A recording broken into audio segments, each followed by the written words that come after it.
নতুন বছর নিয়ে সবারই কম বেশি পরিকল্পনা থাকে।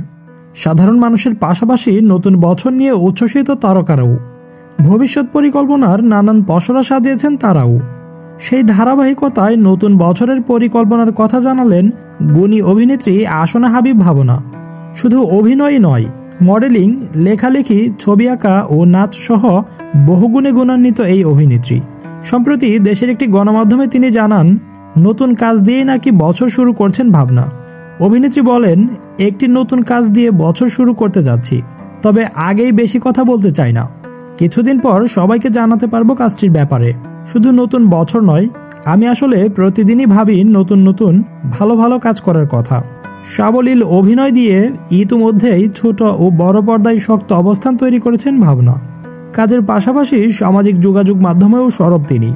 প্রায়ই ছবি কিংবা মতামত প্রকাশ করে নিজের অবস্থান জানান দেন এই অভিনেত্রী। প্রসঙ্গত, ভয়ঙ্কর সুন্দর সিনেমার মাধ্যমে বড় পর্দায় অভিষেক হয় ভাবনার। অনিমেষ আইচ পরিচালিত এ সিনেমায় তার বিপরীতে ছিলেন কলকাতার পরমব্রত চ্যাটার্জি। বর্তমানে দামপাড়া, যাপিত জীবন ও পায়েল সিনেমার কাজ শেষ করেছেন ভাবনা। চলতি বছরই মুক্তি পাওয়ার সম্ভাবনা রয়েছে এই সিনেমাগুলোর।